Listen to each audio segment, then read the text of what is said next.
Et nous arrivons au clou du spectacle. Ce n'est pas le main event, c'était un des 3 main events, j'en ai déjà parlé. On arrive à la meilleure rivalité de la fédération à l'heure actuelle, ainsi qu'au meilleur match de la soirée, et cela de très très loin. Vous allez commencer à comprendre, si vous me suivez, quel est mon type de match, qu'est-ce que je recherche dans le catch. Ce n'est pas que des prouesses athlétiques. Ce que je recherche avant tout, ce sont des émotions, ce sont des combats, ce sont des sensations palpables et réalistes. Brock contre Cody, deuxième match. On est au milieu de la rivalité. Le troisième match aura lieu puisque je vous parle du résultat après. Mais c'est tout ce que j'aime voir dans un match de catch. Et c'est pour ça que Cody et Brock font partie de mes lutteurs préférés. Parce que les émotions des lutteurs, la combativité, la stratégie dont ils ont fait part, la peur qu'ils ont affichée, l'urgence à certains moments, tout se lisait sur leur visage. Ce match transpirait d'émotion. Il transpirait autant que Brock Lesnar ce match, dans termes d'émotion. L'histoire racontée était géniale. Dans le booking de ce match, Brock a voulu se venger de la victoire surprise de Cody Rhodes à Backlash. La victoire un peu légèrement volée par un mouvement de catch. Il l'avait très très très mauvaise. Et a commencé à blesser Cody Rhodes. Cody Rhodes, par sa combativité, par son côté super héroïque, voulait se battre contre Brock Lesnar, quoi qu'il en coûte. Même avec un bras cassé, il allait se battre contre Brock Lesnar. Et l'histoire racontée était géniale.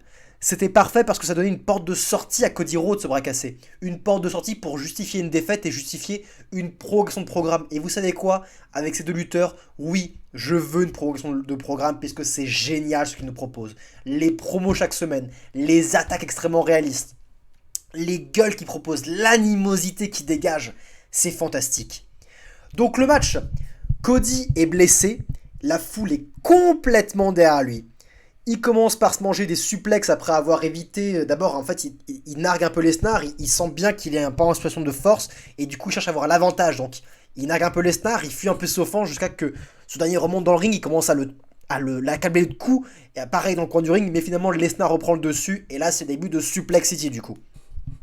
Jusqu'au moment où Cody réalise qu'il peut utiliser son attel comme une arme. Et il commence à frapper Lesnar avec son attel qui tient son bras cassé. Alors, j'ai beaucoup aimé ça parce que Lesnar le vendait déjà extrêmement bien. Pour que ce match soit vraiment parfait, j'aurais juste rajouté le fait que Cody aurait dû montrer des petits signes de douleur quand même en infligeant des coups. Je sais que c'est pas forcément en infligeant des coups qu'on va se blesser avec un bras, avec un bras dans son état.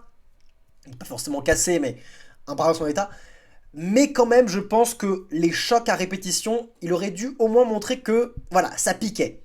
Là, juste, il frappait Lesnar et on sentait que ça lui faisait rien. Donc, j'ai un peu remis en question la fragilité de son bras, si vous voyez ce que je veux dire. Donc, c'était un petit peu dommage. Cela étant dit, c'était le seul point négatif de ce match. Tout le reste, j'étais à fond derrière.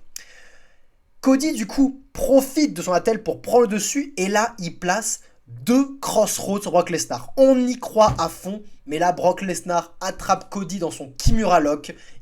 Évidemment, il soumet le bras cassé de Cody. Et là, on arrive dans la phase de match qui était exceptionnelle. Une phase qui a duré, je ne sais pas, entre 2 et 3 minutes, je crois, où Lesnar va tenir le Kimura Lock et où Cody va le sell et va hurler comme pas possible. Et le signe est incroyable. Et Lesnar est en urgence. Il veut absolument que Cody tape. On sent qu'il va lui casser le bras. Même les commentateurs sont en situation d'urgence, ils font un très bon travail. Mais Cody, il ne lâche pas. C'est long, c'est extrêmement long. On en voit des prises de soumission dans le milieu du catch. Et très souvent, elles sont vite expédiées. Le catcheur attrape vite les cordes. Ou alors le catcheur tombe dans les pommes trop vite. Là, c'est long. C'est long. Et pendant longtemps, Cody Rhodes souffre. Et on y croit. Et la foule se range intégralement derrière lui parce qu'on ressent la douleur jusqu'au moment où il finit enfin par attraper les cordes. Enfin, Brock, il est frustré, il n'en revient pas. Et Cody est énervé, il revient et dans un moment de détresse, il parvient par surprise à placer un autre crossroads, le troisième. Et là, je suis au bout de ma vie. Je me dis, mais c'est pas possible, il va le faire vraiment. Il va le faire, comme je l'ai dit dans ma prédiction, il va le faire. Il va battre Lesnar alors qu'il est blessé. 3 crossroads et j'y crois, il fait le tomber. Et Lesnar kick out à 2. Et j'étais vraiment... Waouh, j'y ai vraiment cru. Est-ce que vous y avez cru, vous, dans les commentaires? Faites-le moi savoir. À ce moment précis, j'ai vraiment cru que Cody allait battre Brock alors qu'il était blessé. Je trouvais ça génial et exceptionnel. Mais finalement, Brock va finir par revenir, placer un F5.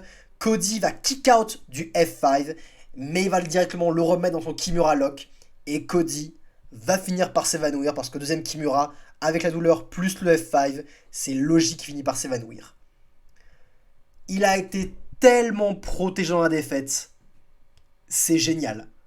Ce match était excellent. Bien meilleur que le premier. En termes d'émotion, en termes d'investissement, j'ai trouvé que les deux lutteurs ont fait un travail de fou furieux. Franchement, j'ai du mal à comprendre pourquoi les gens ne... Je comprends qu'on ne puisse pas être fan de Cody, mais il faut quand même reconnaître que le mec, c'est un des meilleurs workers de la fédération et que pour véhiculer des émotions, il est si fort, putain. Et pareil pour Lesnar. La vache, ils sont tellement au-dessus du game. C'est exceptionnel. Ils ont fait un super match de catch. Ils ont réussi à me faire croire à la victoire surprise de Cody, alors que c'était quasiment garanti pour Lesnar. Et effectivement, Lesnar et la victoire. On aura un troisième match. C'est une très bonne rivalité. Je ne sais pas si s'affronteront à Money in the Bank ou à SummerSlam.